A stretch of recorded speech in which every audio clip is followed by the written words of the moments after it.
What y'all? Appreciate you showing up, hanging out, listening to my dumb ass. Like and subscribe. So. I guess in the attempt to remain relevant and jump on the zeitgeist topics, your boy Colin Moriarty has dipped his toes into this whole Steam on Xbox.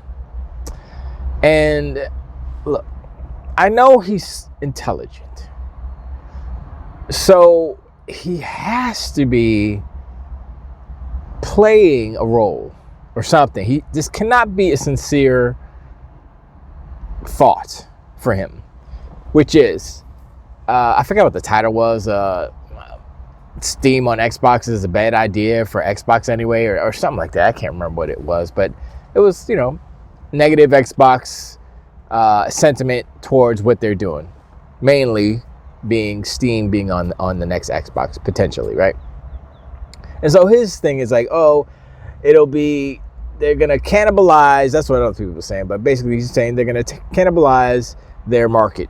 Like basically, if an Xbox game, if people will circumvent the Xbox ecosystem, basically, they could buy this Xbox thing and buy their Steam games through this box, and if it's not an Xbox game, Microsoft doesn't get a cut, right? And Alex did a good video. He did a good job of explaining, like, everybody's so worried about who gets this cut and who gets that cut. And no one has said what I'm about to say. So, Colin's like, yeah, circumventing. So if someone buys, I don't know, Elden Ring on this new Xbox, Elden Ring 2 on this new Xbox, it's not an Xbox game. So FromSoft or whoever published it gets their cut. Steam gets their cut, Xbox gets nothing. That's what his, example was. Well, not the game, but that's his example for third-party games. And I'm sitting there and I'm like, he's literally negating the fact that that person who's downloading a third-party game through Steam on an Xbox bought an Xbox. What happened to console sales? What happened to, 75 million? Sony has all these consoles. All of a sudden, console sales don't matter, right? But see, here's the thing. Microsoft is on another level with their strategy, right? So they're like, all right, we want to sell these people a box. Who are these people? People who don't want to buy a $700 PlayStation 5 Pistol Tech 5 Potato, which is like not worth it, right? But are scared of PCs. So they want something that's like a baby step, consoles is like, but you could do better than console. You're a little bit more advanced. You could probably handle something a little bit more than a console. You dip your toe in the PC arena, excuse me. This is what it is. This is the next step from between console and PC. That's what Microsoft is doing. That's what Xbox is doing, right? And so what they're trying to do is to tap into the Steam audience. There's many more Steam players than there are console players. So by providing a device that automatically brings their Steam library with them and opens up the door to the other stores, GOG and Epic and whatever, and Game Pass and the Microsoft Store, whatever, Xbox Store. That's the play. That's their plan. And I'm like, I didn't hear Colin mention the part where Xbox is trying to cater and maybe, entice some Steam players. But he was focusing on, all these third party, it's gonna circumvent the Xbox ecosystem. And that's not good for Microsoft. And I was like, the person who bought the Xbox to play Steam on it is a potential convert to Game Pass, because Game Pass is such a good deal. It's like buying one of their $20 games. People on Steam, they buy a lot of games.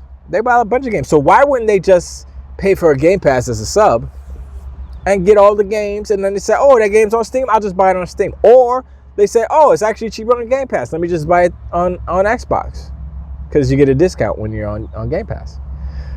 It's,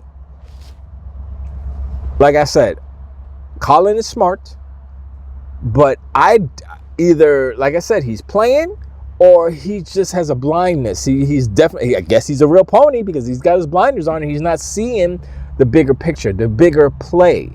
And it's not just that narrow-minded, oh, they don't get their percentage of the games. Well, they get 100% of the console sale. When someone buys it, when Joe PC over here says, you know what? I don't want my big, gigantic rig that has 29, 40, 90s in it, because I don't like the 50, 90, it's not enough. And I don't want to put this big, loud machine in my living room, and it doesn't fit in my living room because the weight of that my thing. I just want to get the new Xbox is nice and sleek and slim, and then it fits. It's more like a console. You just put it in there, you press the button, and then you control it. Or mouse and keyboard, whatever you want to do. It's very flexible, that new Xbox. Or, we didn't even talk about the handhelds, which is the other kind of equation to all of this. So it's like, okay, you got a Steam Deck. It's cool. Get this new Xbox handheld. It's like your Steam Deck, ROG Ally, Legion Go, and an Xbox all smashed into one. What self-respecting gamer, PC gamer, mind you, would not buy that? They would, because they're like, well, it's got Steam, so I'm cool. And also, I got Game, or if I don't have Game Pass, maybe it comes with a free month of Game Pass to entice, you know how they do. Just saying, look. I mean, the more Colin says things, the more he's going to get slapped through the internet. Now, he's the type that you can't confront him on a debate stage, because he will definitely out-debate you. He's really good at that. So, but, what Alex does and what Fratanga does and what I do to a smaller extent is what can be done. You can say, okay, you said this and you're wrong and you're a dummy. That's all. I thought you were smart. I thought you're smarter than this, Mr. Moriarty, but you're not. You're looking like a fool. You're looking like a real pony right now. I'll never call you a donkey unicorn. You're just a pony. A very intelligent pony. The most intelligent pony. I don't know if that's a good thing or a bad thing. You can decide that. And, it's like, wow. It's like how, and then, Reforge is going to parrot him, of course, because he doesn't have his own original brain cell, just like Sony doesn't have any original ideas. PlayStation doesn't have any original games. That's why they're remaking, remastering everything. And the whole, let's do a tangent real quick. The whole Patapon thing and stuff, people, I had somebody in my comments say, oh, they said, bro, it's a licensing deal. They're just, Bandai Namco is publishing it, so it's blah, blah, blah. Sony's just getting a cut. And I'm like, those games are Sony games. They're PlayStation IP. Okay? Now, you could sugarcoat it, frost it, color it however you want it to be. The fact that Sony is not publishing it should tell you a few things. A, they don't have any interest in those games. They don't want to have no work to do with those games. Either they don't have the people to do it, or they're lazy, or they don't see the importance in those games. Two, they don't have the money to fool with those games, to publish them. It costs money to publish these games, right? They don't have the money. I mean, they do, but they don't want to spend the money to publish those games. And three, I would say that they don't have confidence that those games will bring in a return that is worth the investment of whatever the investment would be to publish those games. That's why they said, hey, Bandai Namco, you can publish it. Just give us a piece. Just give us whatever. 25, 50% for whatever the profits. Just give us that. It's a way that they could just push off those IPs to other people to handle the monies and just get paid. Passive income, if you will.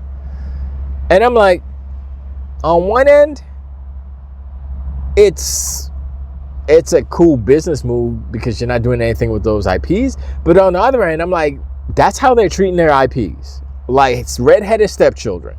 Like, just give us money. I'm like, really? They have no reverence, no care for their own IPs. I mean, I know they don't, because Jim Ryan. The moment I knew that Jim Ryan was a penis face, was when he said. It was before he dissed Microsoft and with the whole Minecraft and Xbox Live, we want to protect the children. It was actually before that. I was thinking about that today. It was when they were at an event and they were showing Gran Turismo 1, 2, and 3, and then like the new one, whatever, I think 6 or whatever the newest one was. And then he was referring to the older games. He's like, who would want to play these old ass games? He didn't say old ass. He said, who would want to play these old games? They look horrible. I don't know what he said exactly, but he dissed Sony hard. And I was like, okay, this is the type of dude this guy doesn't get it. This guy doesn't understand history of the video games, the love and nostalgia that players have for said game, especially Gran Turismo. And I'm like, yeah, this guy is not. He's not a good look. I knew he was like Don Matrick material. But anyway, back to the matter at hand. Yeah, Colin Moriarty with his foolish take, I'd say. I don't want to call it idiotic because it was very well articulated. It was just erroneous in its omission of the hardware part where people have to buy the actual hardware. Granted, you don't make that much on the hardware. They may even lose money on the hardware. The point is to get those people into the ecosystem. Now, who's to say that if you buy this new Xbox Hybrid that is a PC that you can play Steam on, you don't have to create a Microsoft account in order to register the console or something like that, right? I mean, you kind of have to do that for PCs, right? So why wouldn't you have to do it for this? Which means MAU. That's a MAU right there. And that's what Alex was talking about. And it's true. It's like you think about monthly active users and you're like, oh, they're playing games. No. I mean, yes, but no. Because it's all about applications. It's all about actually using the machine as well. I don't know if that's actually true, but I would assume that they can measure that metric and count that as something, because you go on to, you turn on your Xbox. You're using the Xbox. That's a monthly active use. Regardless of what you're actually doing on the Xbox, I don't know if that matters so much. I mean, it does in certain respects if you want to, gauge the gameplay time versus applications if you're on Windows on a PC and stuff. Whether it's Windows 365 and all that stuff. So it is about the MAUs, which is, in some instances, more valuable than the console sale, more valuable than the game sales, because MAUs are reoccurring, monthly active users. If you buy a computer, you tend to use that almost every day. If not, if you don't use it every day, you're going to use it every month. Look up some stuff, look at your email, pay some bills. If you're not on your phone, you got to do something at the home, or you get a laptop. Most people have laptops. So yeah, it's like I said, it's 69D chess, and they playing tic-tac-toe with crayons, man. They still. And Colin Moriarty's in there with a crayon, and he holds it like this. He's like, I don't even have a crayon.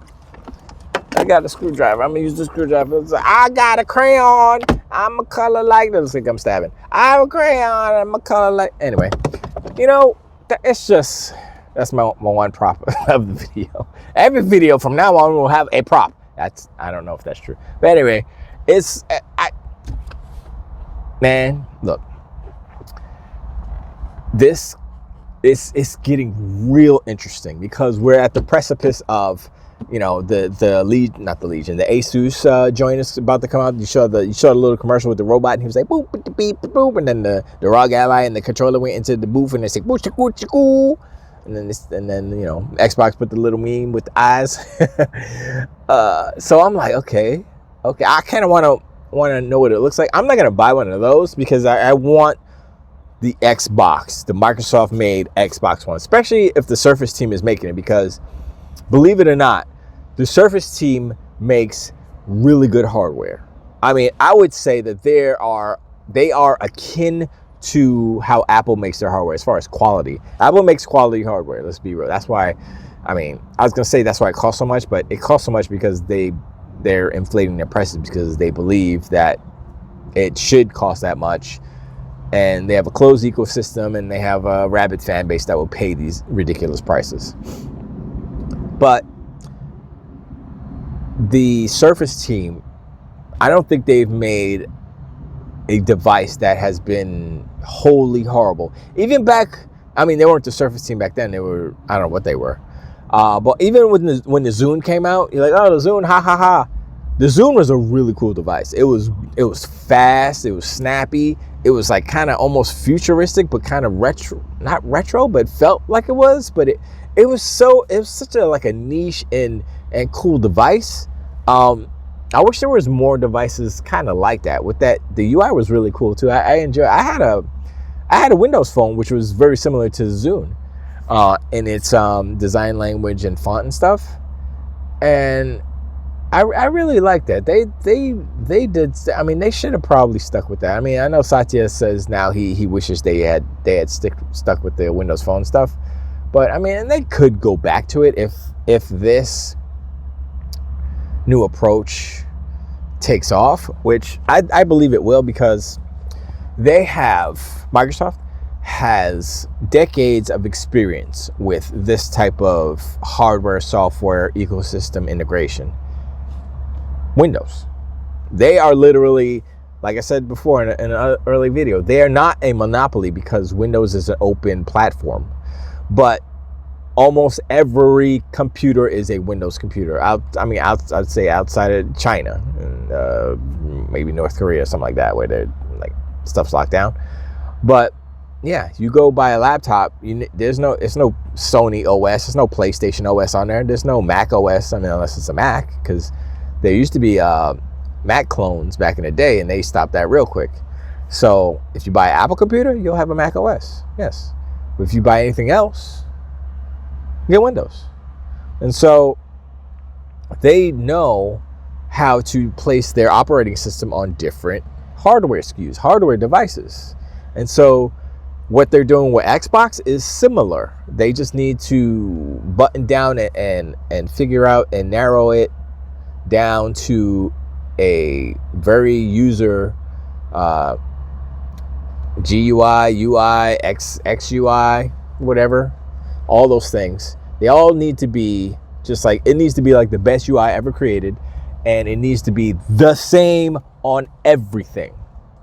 Now, performance may vary because of the different performances of said devices, but overall, I would say it would perform, optimally. Especially, I mean, if it's like on an Xbox per se, like the Xbox, whatever the next Xbox is, it'll probably perform fine because they could optimize for that specifically because they're building that themselves.